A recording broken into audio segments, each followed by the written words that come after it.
আরে লাগাই দিছে উল্টায়। একটা 2 তলা পিঙ্ক বাস ফ্লাইওভারে উঠতে গিয়ে সমস্যায় পড়লো। পরে অন্য একজন চালক এসে বাসটিকে উঠতে সাহায্য করলেন। কিন্তু শুরুতেই একটা বিষয় পরিষ্কার করে দিই, এই ভিডিওটা নারী চালককে নিয়ে নয়।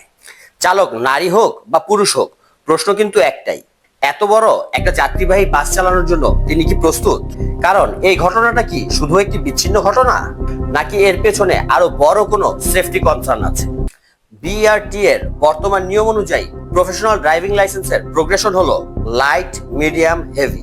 প্রফেশনাল মিডিয়াম লাইসেন্সের জন্য প্রফেশনাল লাইট লাইসেন্স সর্বনিম্ন 3 বছর ব্যবহার করতে হয়, আর প্রফেশনাল হেভি লাইসেন্সের জন্য প্রফেশনাল মিডিয়াম লাইসেন্স অন্তত 3 বছর ব্যবহার করতে হয়।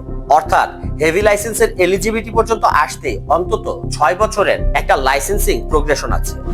কিন্তু এখানেই আসল কথা, লাইসেন্সিং প্রোগ্রেশন এবং বাস্তবে হেভি ভেহিকেল চালানোর বাস্তব অভিজ্ঞতা এক জিনিস নয়। কারো হেভি লাইসেন্স থাকতেই পারে, কিন্তু তিনি আগে বাস্তবে কি ধরনের হেভি ভেহিকেল চালিয়েছেন, বাস চালানোর বাস্তব অভিজ্ঞতা কত বছরের। কারণ 2 তলা বাস শুধু বড়ই নয়, এর ব্লাইন্ড স্পটও বেশি এবং ম্যানুভার করাও কঠিন। আর জায়গাটা যখন ঢাকা,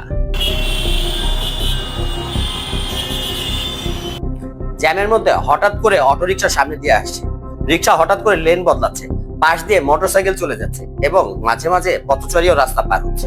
এই বাস্তব পরিস্থিতিতে শুধু লাইসেন্স থাকলেই হয় না, দরকার এক্সপিরিয়েন্স, জাজমেন্ট, ভেহিকেল কন্ট্রোল এবং রিয়েল ওয়ার্ল্ড ট্রাফিক হ্যান্ডেলিং। কারণ ভুল হলে ঝুঁকিটা শুধু বাসের যাত্রীদেরই নয়, পাশের রিক্সা, অটোরিকশা, মোটরসাইকেল, পথচারী কিংবা ফুটপাতে বসানো ছোটখাটো ব্যবসায়ীদেরও। পুরো ভিডিওটি দেখার জন্য ভিজিট করুন ইউটিউব চ্যানেল জনি দ্য রোভারে।